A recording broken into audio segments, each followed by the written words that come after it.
దేవునికి మహిమ కలుగునుగాక. హల్లెలూయా చెప్దాం. హల్లెలూయా.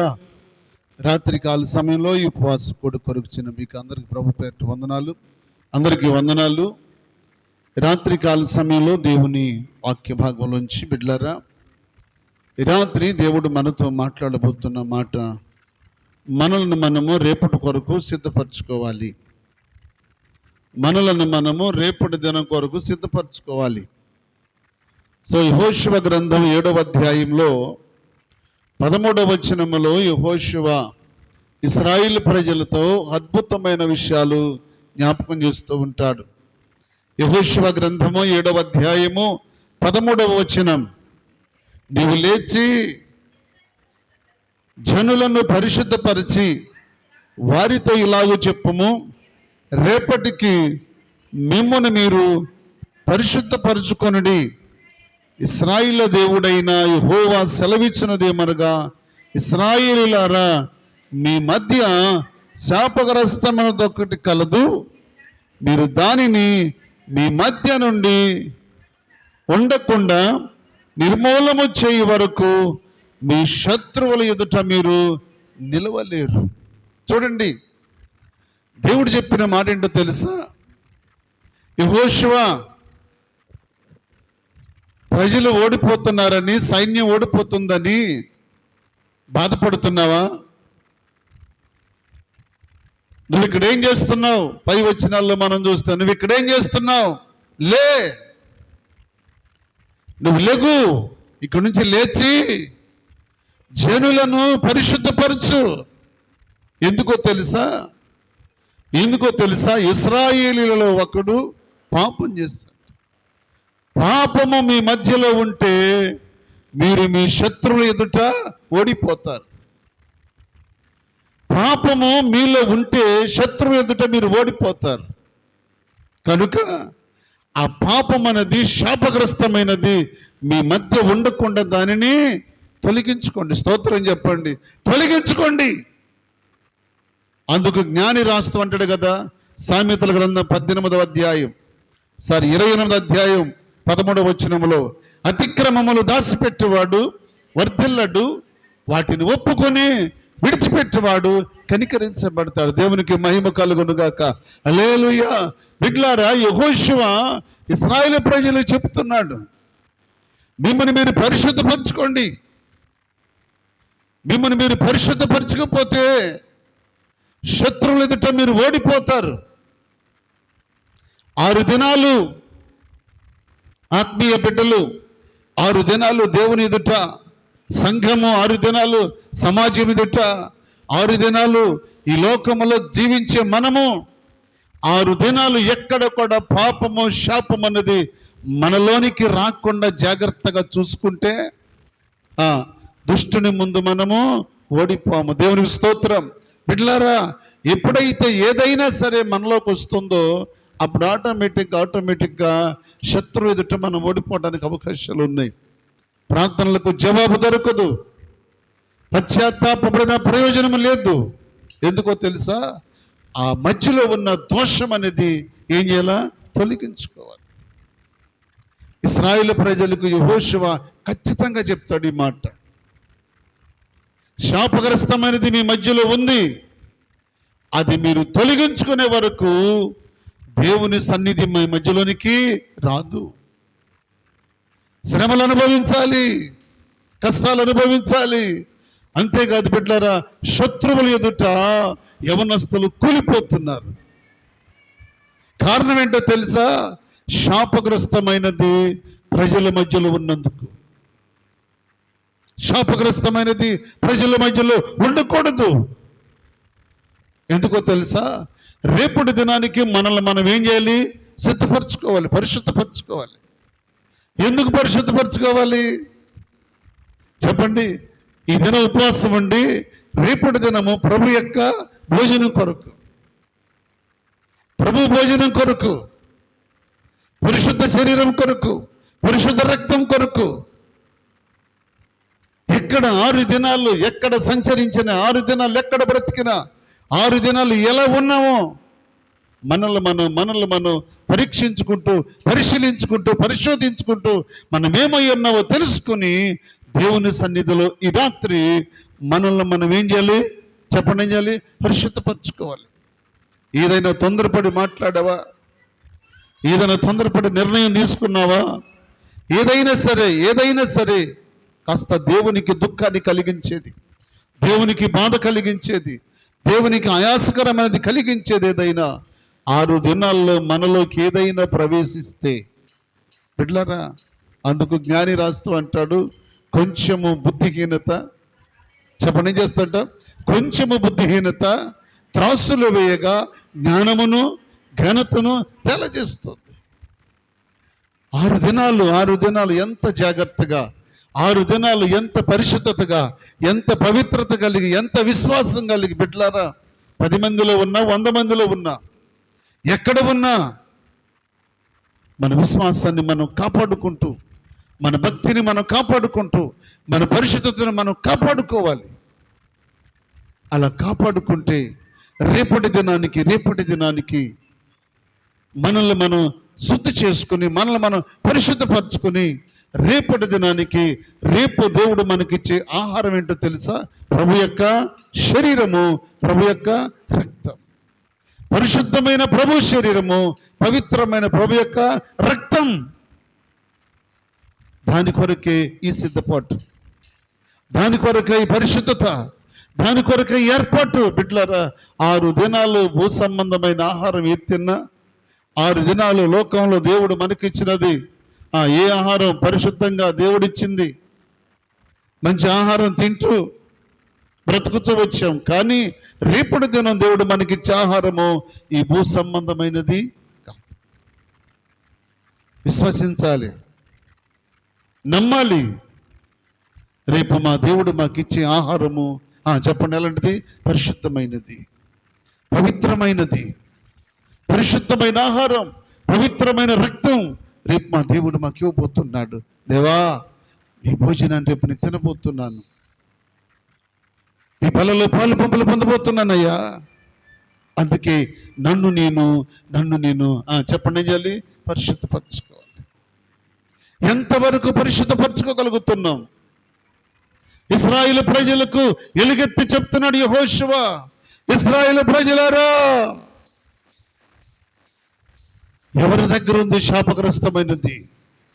ఇశ్రాయేలు ప్రజలారా, ఎవరు దాచుకున్నారు శాపగ్రస్తమైనది? దాన్ని బయటకు తొలగించండి. యవనస్తులు, కాల్బలం కలిగిన వారు, బలశూరులు కూలిపోతున్నారు. ఇశ్రాయేలు ప్రజలారా, ఒక్కని దోషం, ఒక్కని అవిధేయత, ఒక్కని పాపం, ఒక్కని బుద్ధిహీనత అనేక మందిని చావుకు కారణమైపోతుంది.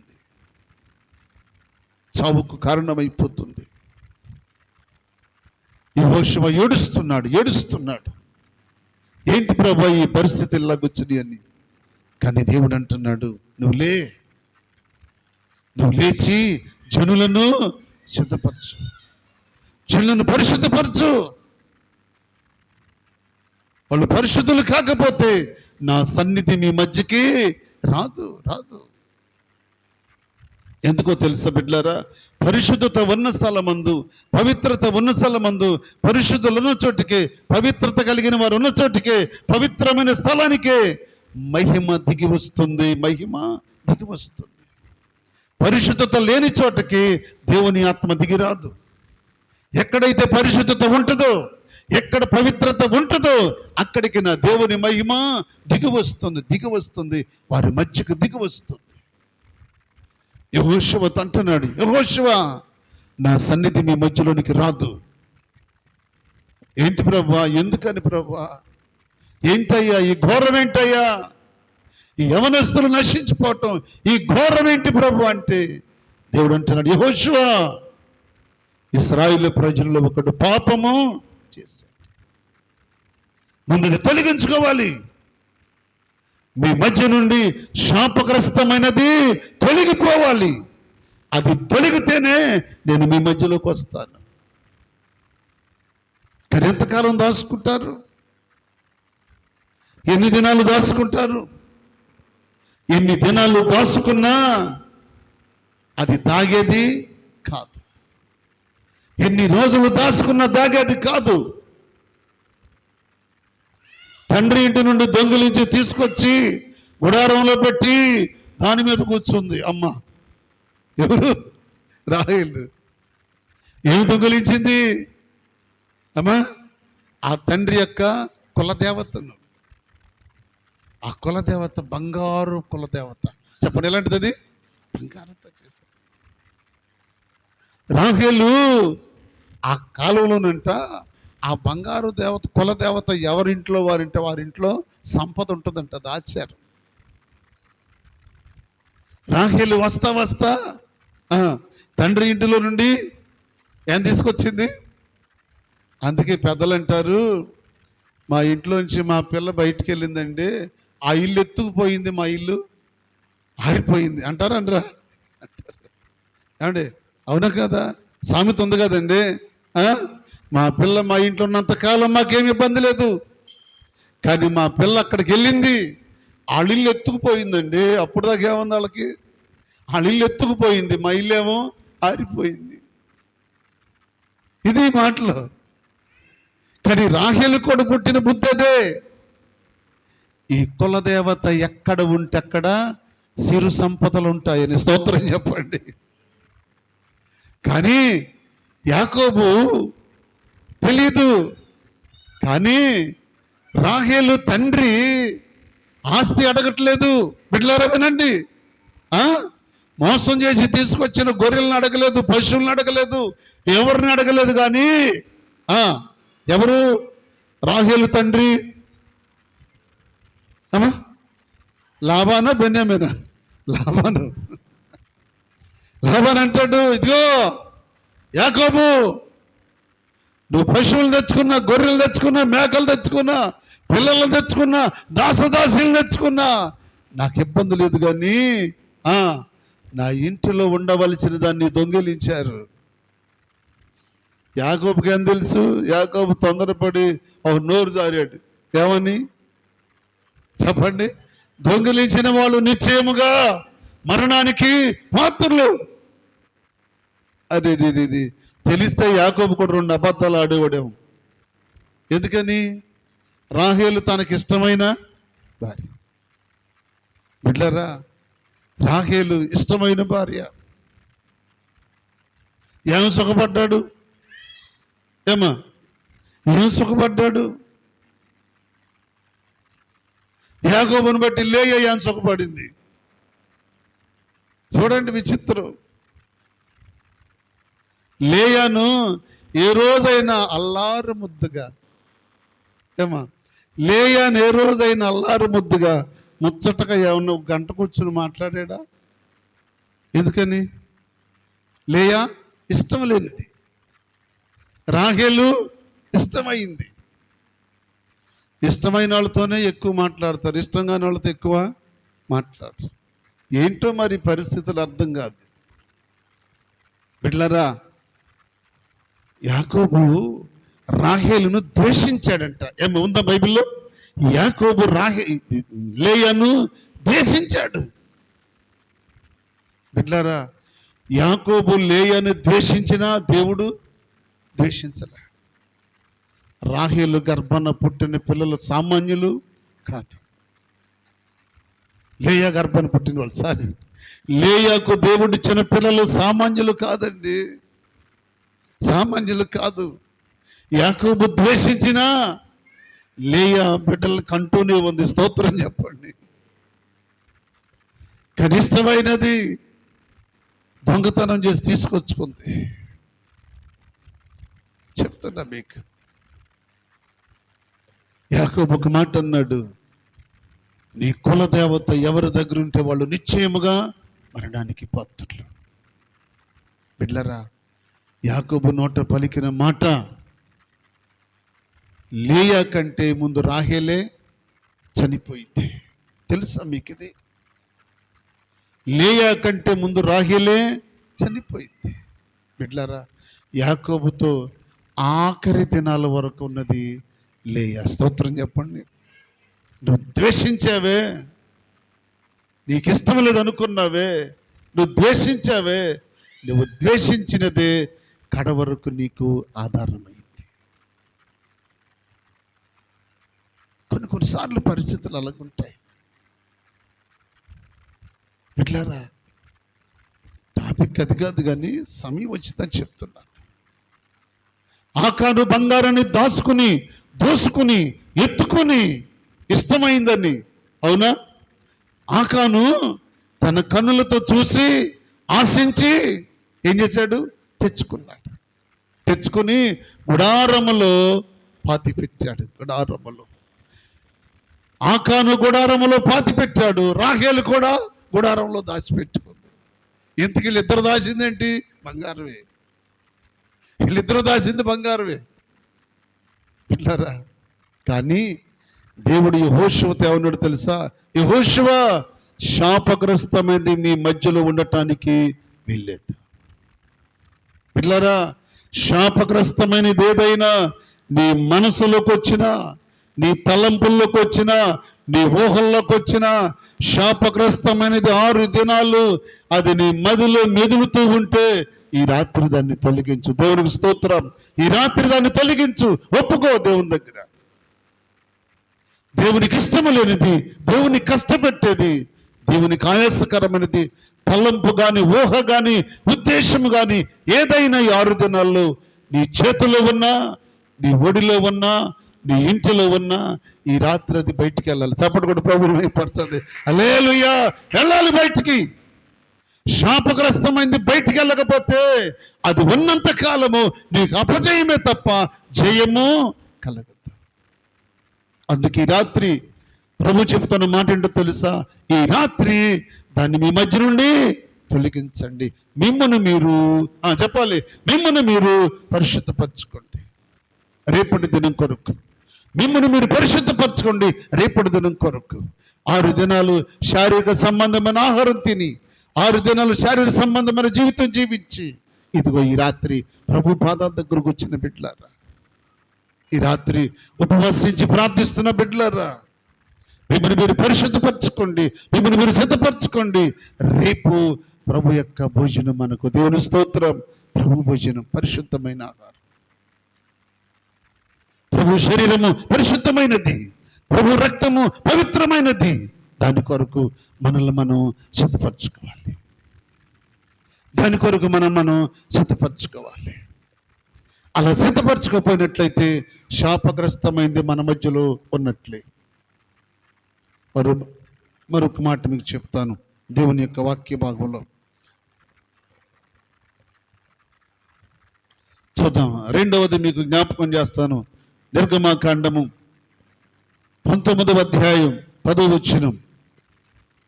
నిర్గమాకాండము 19వ అధ్యాయం 10వ వచనం. యెహోవా మోషేతో, నీవు ప్రజల యొద్దకు వెళ్ళి నేడును రేపును వారిని పరిశుద్ధపరచుము. ఏం చేయాలంట? ఎందుకు తుక్కోవాలి? బట్టలు తుక్కుని 3వ నాటికి సిద్ధపడాలి. దేవునికి స్తోత్రం. హల్లెలూయా. దేవుని పిల్లలు దేవుని యొక్క శరీరం కొరకు, దేవుని రక్తం కొరకు సిద్ధపడాలి. ఎందుకు తుక్కోవాలంటే, మనము ఏదైతే దేవుని దగ్గర ఒప్పుకున్నామో, మన హృదయము పరిశుద్ధమైనప్పుడు మన వస్త్రాలు కూడా అంతే. వస్త్రాలు కూడా పరిశుద్ధంగా ఉండాలి. వస్త్రాలు కూడా పరిశుద్ధంగా ఉండాలండి. ఒక యవనస్తుడు విందుశాలకు వచ్చి కూర్చున్నాడు. విందుశాలలో కూర్చున్నాడండి. పెండ్లి కుమారుడు వచ్చాడు. వచ్చి, స్నేహితుడా, చెప్పండి ఏమన్నాడు? స్నేహితుడా, పెండ్లి వస్త్రాలు లేకుండా విందుశాలకు నీవెందుకు వచ్చావు? వీడి కాళ్ళు చేతులు కట్టి వెలుపడి చీకట్లకు విసిరివేయండి అన్నాడు. ఏ వస్త్రాలు లేవు? చెప్పండి, ఏ వస్త్రాలు లేవు? పెండ్లి వస్త్రాలు. పెళ్లి కొడుకు సాధారణ వస్త్రాలు వేసుకోడు. పెళ్లికి ఏం వేసుకుంటాడు? పెళ్లికి విచిత్రమైన వస్త్రాలు ఉంటాయి. పెళ్లికి మంచి బట్టలు కుట్టించుకుంటాడు. పెళ్లికి ప్రత్యేకమైన వస్త్రాలు ఉంటాయి. దేవుని పిల్లలు రేపటి దినానికి ప్రత్యేకమైన వస్త్రాలు ధరించాలి. మలినమైన వస్త్రాలు కాదు. ఈ రోజు వేసుకున్నాయి, రేపు కొంతమంది, ఇప్పుడు ఎవరు లేరు అనుకోండి, ప్రారంభ దినాల్లో కొంతమంది కనపడేవాళ్ళు. శనివారం రాత్రి ప్రార్థనకు వస్తే ఆదివారం కూడా అయ్యే కనపడి, బుధవారం రాత్రి ప్రార్థనకు వస్తే, శనివారం రాత్రి ప్రార్థనకు వస్తే ఆదివారం మరదే బట్టలతో వచ్చేవాళ్ళు. కానీ వాక్యం చెప్తున్న సత్యం, నేను నీ పరిశుద్ధపరచుకోవాలి, నీ వస్త్రాలు కూడా ఉతుక్కోవాలి, నీ వస్త్రాలు పరిశుద్ధం అవ్వాలి. ఎందుకో తెలుసా? మలిన వస్త్రముల చేత దేవుని సన్నిధిలో ఉండకూడదు. మలిన వస్త్రములు ఎట్లారా? ఈ రాత్రి మందిరానికి వేసుకొచ్చాం, మళ్ళీ రేపు పొద్దునే వేసుకుంటానా? ఆల్రెడీ ఇప్పటికే చెమట పట్టి మీరు వచ్చేసరికి 3 పాటలు పడేసరికి ఆల్రెడీ తడిసిపోయింది అనుకోవచ్చు. తడిసిందండి, పని ఉంది ఇంకా. అదే డే టైం అనుకోండి, డే టైం అయితే తడిసిపోయింది, కాస్త ఎండలోకి వెళ్ళాం అనుకోండి, దానిపైన ఏం కనపడుద్ది చెప్పండి? మన శరీరంలోంచి ఏం బయటకు వస్తుంది? ఉప్పు. వైట్ షర్ట్ అయినా కలర్దైనా ఉప్పు తేలిపోద్ది. ఈ కాలాన్ని బట్టి రాత్రి మనం వేసుకున్నాం, వెళ్ళి పడుకుంటాం, కరెంటు పోయిందనుకోండి, ఎట్లా ఉంటుంది? కొంతమంది తడిసిపోయి బట్టలు తడిసిపోతే,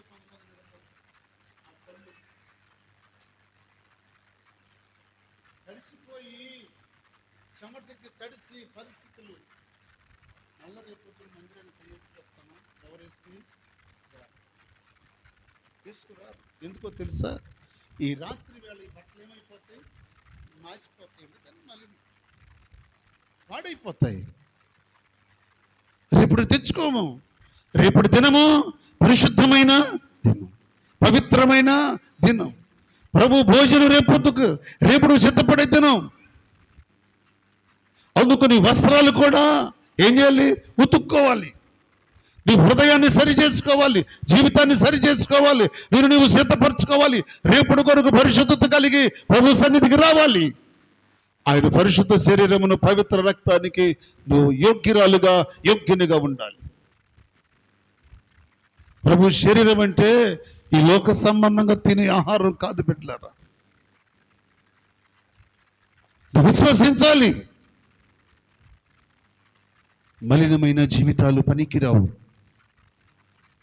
అందుకు మోషేతో దేవుడు చెప్తాడు, మోషే, వాళ్ళు తమ వస్త్రాలను ఉతుక్కోవాలి, పరిశుద్ధపరచుకోవాలి, పవిత్రపరచుకోవాలి. ఓసారి దావీదు సమాజ మందిరానికి వచ్చి మందిరములో యాజకుడిని అడుగుతాడు, అయ్యా నాకు కూడా ఏం కావాలన్నాడు? సముఖపు రొట్టెలు ఇమ్మన్నాడు.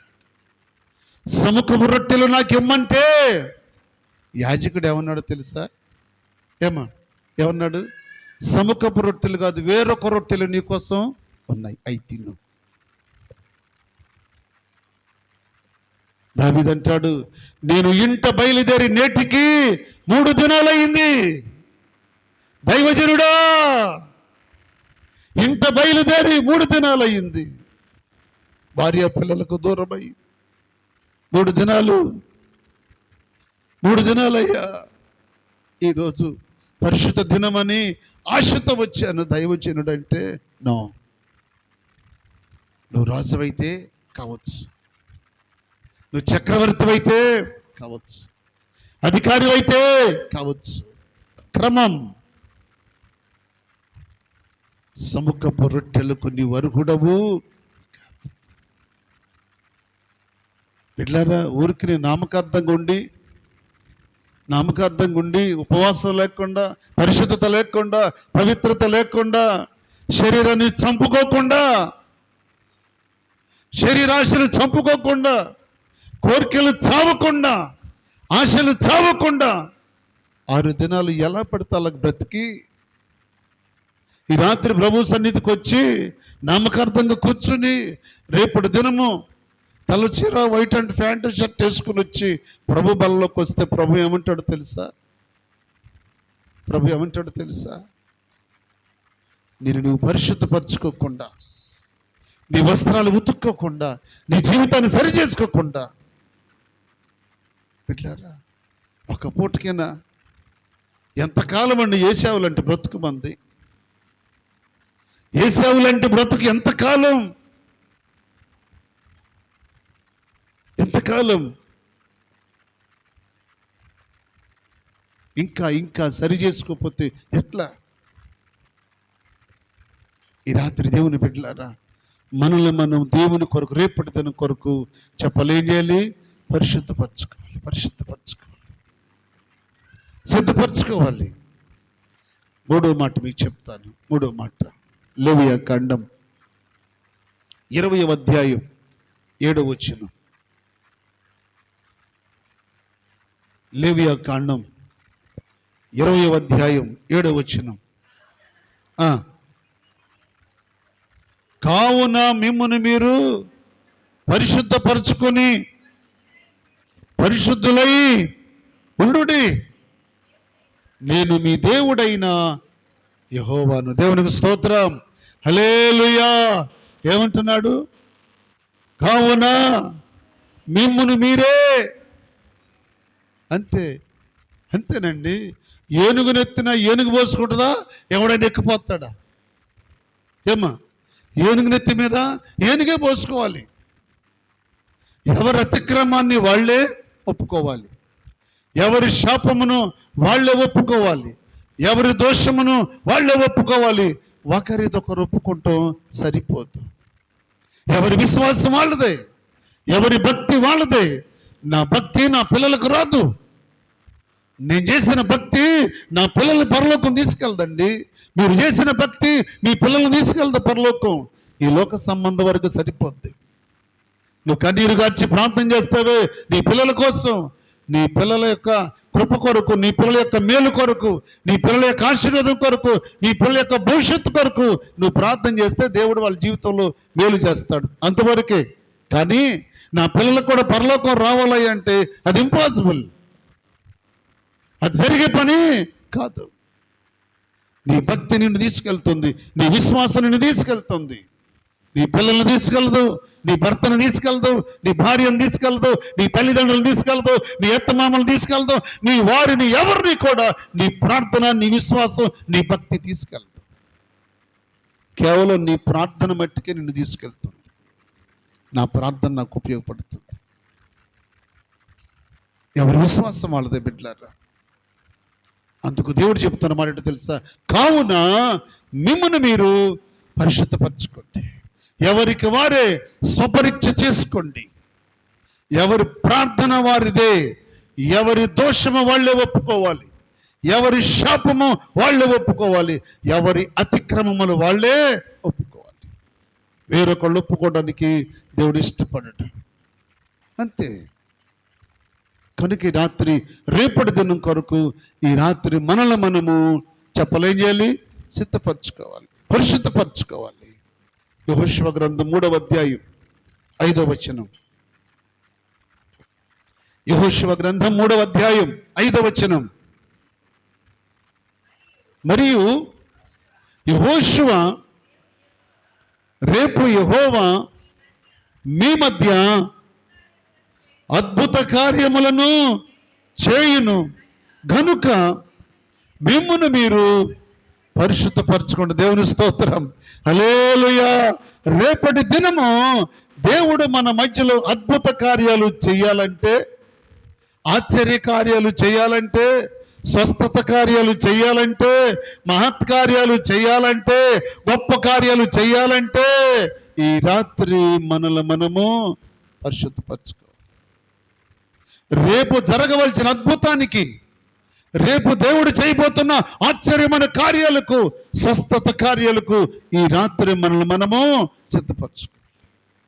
ఈ రాత్రి మనం సిద్ధపరచుకోకపోతే, ఈ రాత్రి మనం ఒప్పుకోకపోతే, ఈ రాత్రి మనం దేవుని దగ్గర చెప్పుకోకపోతే, విడిచిపెట్టకపోతే, రేపొద్దున నీ పట్ల దేవుడే కార్యము చేయడు. అది చిత్తపాటు. దేవుని మందిరములో చిత్తపడ్డట్టే. రేపు కార్యం చూడాలంటే, రేపు అద్భుతం చూడాలంటే ఈ రాత్రి తీర్మానం మంచిది, ఈ రాత్రి చిత్తపాటు మంచిది, ఈ రాత్రి ఒప్పుకోవటం మంచిది, ఈ రాత్రి సరి చేసుకోవటం మంచిది. సంఖ్యాకాండము ఫైనల్గా చెప్తాను. సంఖ్యాకాండము 11వ అధ్యాయం 18వ వచనం. సంఖ్యాకాండము 11వ అధ్యాయం 18వ వచనం చదవమ్మా. నీవు జనులను చూసి ఇట్లనము, మిమ్మల్ని మీరు రేపటికి పరిశుద్ధపరచుకొనుడి. ఏం తింటారంట అమ్మా? అప్పటికే 6 దినాల నుంచి ఒకటే గోల, ఒకటే గోల, ఒకటే గోల. ఎవరి మీద? మోషే మీద. ఐగుప్తులోని నయమయ్యా, అక్కడ కూరగాయలే పెట్టరు. ఇదేం ఆహారం నువ్వు పెట్టేది? ఇదేం ఆహారం? రోజు ఇదేనా? ఏంటది? మన్నా. రోజు ఇదేనా మన్నా? నిజమే. ఊరికినే వినండి, కష్టపడకుండా, ఏ పని చేయకుండా అన్ని తీసుకొచ్చి దగ్గర పెట్టి శుభ్రంగా భోజనం పెట్టి, ఏమండి తీసుకొచ్చి ప్లేట్లో పెట్టి తినమ్మంటే నోట్లో పెట్టరదా అంటది. ఏమన్నా ఉందా ఇంటి కూతురు? అన్నీ రెడీ చేసి రెడీ తీసుకొచ్చి ఇదిగమ్మా తినని ప్లేట్లో ముందు పెడితే ఇక్కడ దాకా తెచ్చేవుగా ఇక నోట్లో పెట్టి అంటది. అంటే ఎంత సుఖమో ఆలోచన చేయండి. ఐగుప్తు దేశంలో దోసకాయలు, బీరకాయలు, కాకరకాయలు తిని తిని తిని తిని తిని వారి నోరు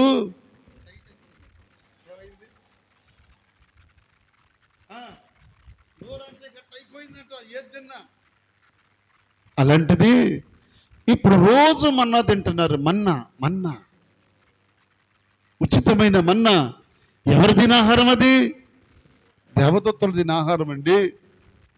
పరలోక సైన్య సమూహము దేవదూతలు, 6 రెక్కలు కలిగిన దేవదూతలు, 2 రెక్కలతో కళ్ళు, 2 రెక్కలతో పాదములు కప్పుకొని 2 రెక్కలతో ఎగురుతూ ఏమంటారు వాళ్ళు? పరిశుద్ధుడు, పరిశుద్ధుడు, పరిశుద్ధుడు అని ప్రతిగానాలు చేస్తున్న దేవదూతలు తినే శ్రేష్టమైన భోజనం అప్పటి మనిషికి పెడితే దేవుడు అది తిని మదించి ఇప్పుడు అంటున్నాడు, రోజు ఇదేనా? రోజు ఇదేనా? కనీసం ఆదివారం అయినా ఏమయ్యా రేపేమన్నా తెస్తావా? రేపేమన్నా రెడీ అయినా? గోలపడలేక తెత్తలే అన్నాడు అనుకోండి, అప్పుడు మామూలుగా ఉంటుంది తల్లి. లేదనుకో భజనే. ఇశ్రాయేలు ప్రజలకు కూడా ఆ రోజున మోషే మీద 6 దినాలు సనిగి గొనిగి సనిగి గొనిగి ఎక్కడ వంక దొరుకుద్దా, ఎక్కడ వంక దొరుకుద్దా అని మోషే మీద తిరుగుబాటు చేస్తూ, కాస్త నీళ్లు లేట్ అయితే గొడవ, ఆహారం లేట్ అయితే గొడవ. చివరికి దేవుడు ఈ బాధ అంతా చూసి మోషే మీద తిరుగుబాటు చేసి వీళ్ళు ఎక్కడ శాపగ్రస్తులు అయిపోతారని మోషే మోషే ప్రజల దగ్గరికి ఒక మాట చెప్పాయా. ఏం చెప్పమంటావు నానంటే, ఇదిగో రేపొద్దున తమ్మును తాము పరిశుద్ధపరచుకోబాను, రేపు నేను వారికి మాంసాహారం పెడతా. స్తోత్రం చెప్పండి. 1 రోజా 2 రోజులా? అక్కడ చదివితే మీకు అర్థమవుద్ది. 1 దినం కాదు, 2 దినాలు కాదు, 3 దినాలు కాదు, 10 రోజులు కాదు, ఏకంగా నెల రోజులు. స్తోత్రం చెప్పండి బిడ్డలారా. నెల రోజులు రాత్రింబగళ్ళు రాత్రింబగళ్ళు అంట. అక్కడ రాయబడిన మాట, వాళ్ళు తిన్నదంట నాసిక రంధ్రాల్లో నుంచి వాసన కొట్టిందంట.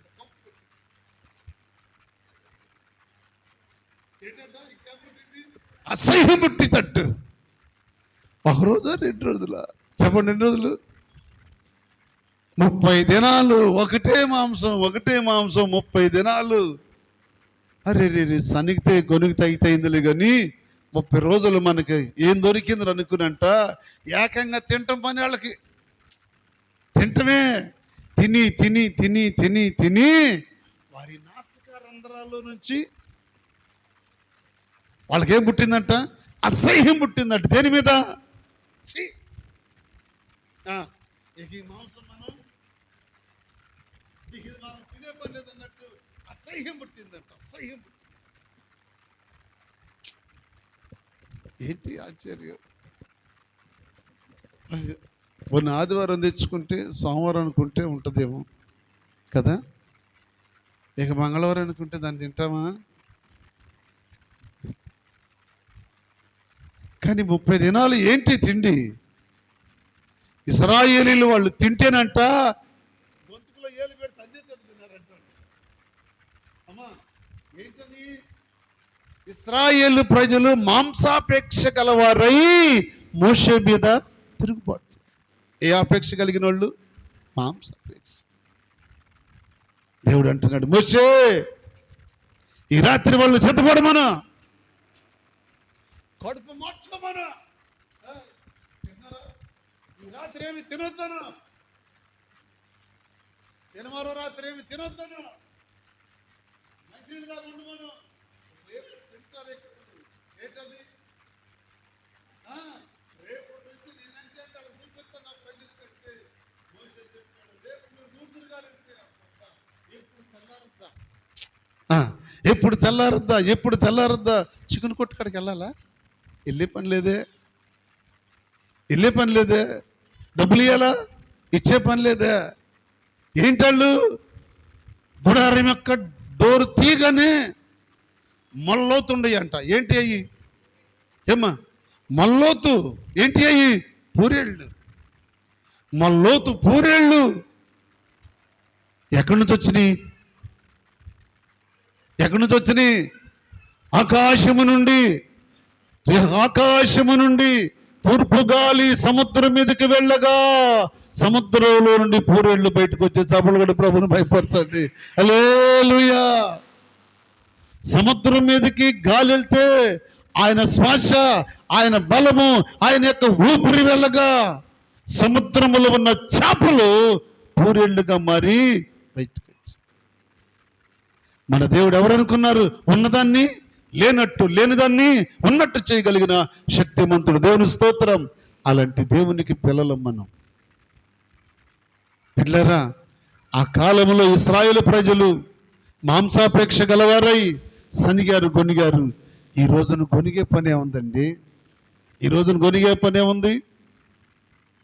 ఏమండి ఏంటి రేపు పొద్దునే తెస్తారా అని అడిగే పని లేదు. టక్క మనకు తీసిగో పట్టుకెళ్ళి పడరా. ఎవరిని? భర్తని. నీ దగ్గర డబ్బులు ఉన్నాయా? నీ సంపాదన ఏమి అడగరు. వెళ్ళి పట్టుకెళ్ళి పడరా.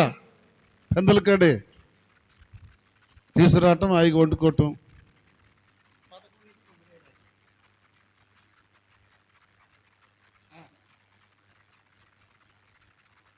కానీ వాక్యం ఏం చెప్తుంది? రేపటికి ఈ దినమే సిద్ధపరచుకోండి. స్తోత్రం చెప్పండి. రేపటికి ఈ దినమే సిద్ధపరచుకోండి. సిద్ధపరచుకోండి. ప్రతి విషయంలో వాక్యం మనతో మాట్లాడుతూ ఉంటుంది. మనం సరి చేసుకోమని, పరిశుద్ధపరచుకోమని, మనం సిద్ధపరచుకోమని. రేపటి దేవుడు మనకిచ్చే ఆహారము పరిశుద్ధమైనది. దేవునికి స్తోత్రం. పవిత్రమైనది, నిర్దోషమైనది, కల్మషం లేనిది, పరిశుద్ధమైనది, పవిత్రమైనది. ఏ నరుడు ఎన్నడు కష్టపడి తిననటువంటి ఆహారము రేపు దేవుడు మనకిస్తాడు. దేవుని స్తోత్రం. అలాంటి విశ్వాసం కలిగి ఈ రాత్రి సన్నిధిలో ప్రార్థన చేద్దాం. ప్రభు మాటలు మన కొరకు దీవించునుగాక. ఆమేన్. ప్రార్థన చేసుకుందాం.